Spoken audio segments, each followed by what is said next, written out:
అందరికీ ఈ చైతన్య భారతి సంస్థ నుంచి అవేర్నెస్ కలిగించడానికి ఉద్దేశించినటువంటి ఈ వీడియోలు చూస్తున్న మీ అందరికీ కూడా నా హృదయపూర్వకమైన ధన్యవాదాలు తెలుపుతున్నాను.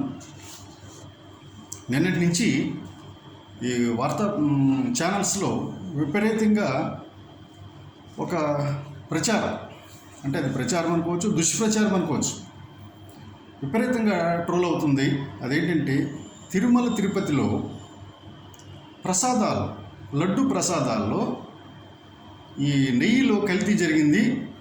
దాంట్లో యానిమల్ ఫ్యాట్స్ అంటే పంది కొవ్వు, గొడ్డు కొవ్వు, ఇతరత్ర జంతువుల కొవ్వుల్ని విపరీతంగా అందులో కలుపుతున్నారని చెప్పేసి ఈ వార్తాపత్రికల్లో వస్తుంది.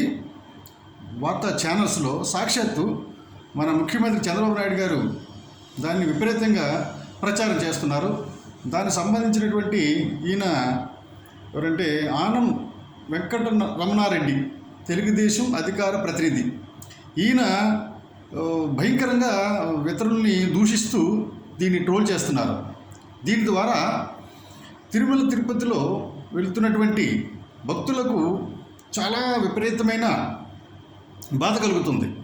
అంటే వారేదో ఈ యానిమల్ ఫ్యాట్స్ని కలిగి ఉన్నటువంటి ఈ కొవ్వుని తినేసినట్టు, వాళ్ళ ఒంట్లో అదే జీర్ణించిపోయినట్టు, ఇది హిందూ యొక్క ఈ సంప్రదాయాలకు విరుద్ధంగా అన్నట్టు కూడా ఈయన ప్రచారం చేసి, అంటే జగన్మోహన్ రెడ్డి గారు కావాలని ఈ ఈ యానిమల్ ఫ్యాట్ని లడ్డూలో కలిపి విక్రయించారన్నట్టుగా వీళ్ళ ప్రచారం సాగుతుంది. అలాగే ఇదివరకు కూడా మనకి ఫ్రీడమ్ మూమెంట్లో కూడా మనం చెప్పుకుంటే సిపాయిల్ని తిరుగుబాటు చేయడానికి కూడా ఇదే టెక్నిక్ బ్రిటిష్ వాళ్ళు అవలంబించారు. అందులో కూడా ఏంటంటే సిపాయిలు వాడే తోటాల్లో ఆవు కొవ్వు, పంది కొవ్వు కలిపేసి విక్రయిస్తున్నారు, మీకు అవి సప్లై చేస్తున్నారు ఆ బుల్లెట్స్, కనుక మీరు వాటిని వాడితే ఈ విధంగా అంటే ఆవు నెయ్యిని, ఆవు కొవ్వు, పంది కొవ్వుని తిన్నట్టు లెక్క అని చెప్పేసి అప్పుడు మన సేమ్ ఇదే ఇండియన్స్ విపరీతమైన దుష్ప్రచారం చేశారు. దుష్ప్రచారం చేసి సైనికుల తిరుగుబాటుకి కారణాలు ప్రముఖమైన కారణంగా తయారు చేశారు. అదే టెక్నిక్ ఉపయోగించి ఇప్పుడు ఈ జగన్మోహన్ రెడ్డి గారి యొక్క ప్రభుత్వాన్ని, అప్పట్లోనే ప్రభుత్వం, ఇప్పుడు ప్రభుత్వం లేదు కానీ ఆయన మీద అంటే శాశ్వతంగా ఆయన అతను అణగదొక్కేసేయాలని చెప్పేసి ఒక పొలిటికల్ స్ట్రాటజీ మీద ఈ విధమైన ప్రచారం చేస్తున్నారు. అసలు మీరు దీనికి కారణాలు నిజమైన హిందువులకు ఒక్కసారి ఆలోచించుకునేలాగా నేను ఇది చెప్తున్నాను. ఇది టెస్టింగ్ చేసినటువంటి సంస్థ NDDB, national dairy development board. ఇది మన సెంట్రల్ గవర్నమెంట్ ఆధ్వర్యంలో పనిచేస్తుంది. ఫిషరీస్ డిపార్ట్మెంటు, యానిమల్ హస్బెండరీ మినిస్ట్రీస్లో అండర్ కంట్రోల్లో ఉంటుంది ఈ డిపార్ట్మెంటు. ఈ డిపార్ట్మెంట్లో ఈ ల్యాబ్ ద్వారా వీళ్ళు టెస్ట్ చేయించారంట. ఎప్పుడు చేయించారు టెస్ట్? ఇది దానికి ఆధారాలు లేవు. ఎక్కడ చేయించారంటే ఆ ల్యాబొరేటరీ ఇచ్చింది, ఇందులో సరైన స్టాండర్డ్స్ లేవని ఇచ్చింది. అంతేగాని ఏ కొవ్వు కలిపారని కూడా అది కూడా నిర్ధారించలేదు. ఇది ఈ కొవ్వు కలిపారని వాళ్ళు అక్కడ చెప్పలేదు, కానీ వీళ్ళు మాత్రం చెప్తున్నారు దాన్ని ఏమని కలిపి ఉండవచ్చు. అది బాగా అర్థం చేసుకోవాలి మీరు.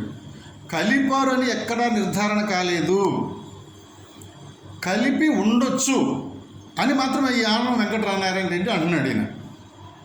కానీ ఆ ఎన్డీడీబీ టెస్ట్లో చెప్పారా? పోనీ ఎన్డీడీబీ టెస్ట్కి పంపించినటువంటి శాంపిల్స్ ఎప్పుడు పంపించారు వీళ్ళు అధికారికంగా?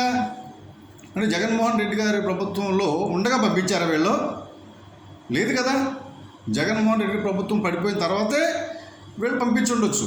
పంపించారో లేదో కూడా తెలియదు. ఈ తారీఖుని పంపించామని చెప్పానండి వాళ్ళని.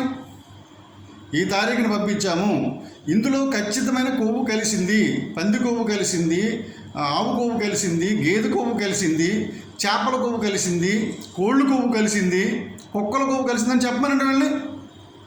ఏ రిపోర్ట్ ఇస్తుంది? అలాగా గవర్నమెంట్ రిపోర్ట్ ఇవ్వమనండి. ఆ ఎన్డీడీబీని రిపోర్ట్ ఇచ్చారా ఇక్కడ? ఇందులో లేదు. ఇందులో వెరీ క్లియర్గా మీకు ఒక్కసారి చదివి వినిపిస్తే వీళ్ళు ఏమంటారంటే కొవ్వు, గుడ్డు, చేప నూనె వంటివి కలిసి ఉండొచ్చనే అనుమానాన్ని గుజరాత్కి చెందిన నేషనల్ డైరీ డెవలప్మెంట్ బోర్డు కాఫ్ లిమిటెడ్ సంస్థ వ్యక్తం చేసినట్టు తెలుగుదేశం తెలిపింది.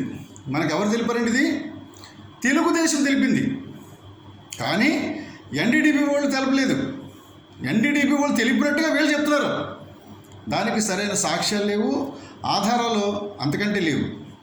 ఇది చాలా మీరు వెరీ క్లియర్గా, అంటే న్యూస్ చదువుతున్నప్పుడు, న్యూస్ పేపర్లు వినేటప్పుడు చాలా జాగ్రత్తగా వ్యవహరించాలి. లేకపోతే వీళ్ళందరూ కూడా మనం తప్పుదారి పట్టించేస్తారు. తప్పుదారి పట్టించేసి అబద్ధాన్ని నిజం చేసినట్టుగా ప్రచారం చేస్తుంటారు. అబద్ధమే నిజము అన్నట్టుగా వీళ్ళు ప్రచారం చేస్తుంటారు. కనుక ఈ విషయంలో చాలా చాలా చాలా జాగ్రత్తగా పేపర్ చదవండి. అందులోనే రాస్తారు, వాళ్ళు పేపర్లోనూ తప్పించుకునే విధంగా రాస్తారు.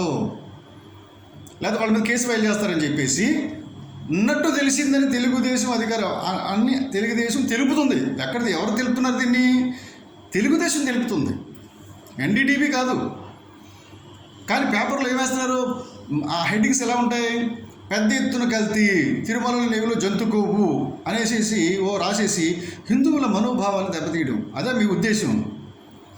అంటే హిందువులు ఇంతకాలం ఈ కల్తీ నెయ్యి తినేశారు అని మీరు అనుకుంటున్నారా? చాలా తప్పు. ఏ ఒక్క మనిషి కూడా అంత దుర్మార్గానికి ఒడికట్టడు. అది పవిత్రమైన ప్రసాదం. అది ఆ పవిత్ర ప్రసాదాన్ని పవిత్రంగా ఉంచడానికి ప్రయత్నం చేస్తారు తప్ప ఎవరు కూడా కావాలని ఒళ్ళు ఎవరు కాల్చుకోరు. కాకపోతే మీరు ఆ పార్టీని భూస్థాపితం చేసే ఉద్దేశంతో దురుద్దేశంతో చేస్తున్నారు తప్ప ఈ పనులు నిజంగా ప్రజలని చైతన్యపరుద్దామన్న ఉద్దేశం మీకు ఎస్పెషల్లీ ఈయన ఎవరైనా ఆనవ నారాయణ రెడ్డి గారంటే, వెంకట నారాయణ రెడ్డి గారంట, ఈయనకి అసలు లేదు. దీన్ని ఆధారం చేసుకుని మరి సీఎం గారు కూడా అలాగంటాం కూడా ఏమి మంచి పద్ధతి కాదు. ఒకవేళ తెలిసినా కానీ మనం చెప్పకూడదు. ఎందుకంటే భక్తుల మనోభావాలు దెబ్బతినకూడదు.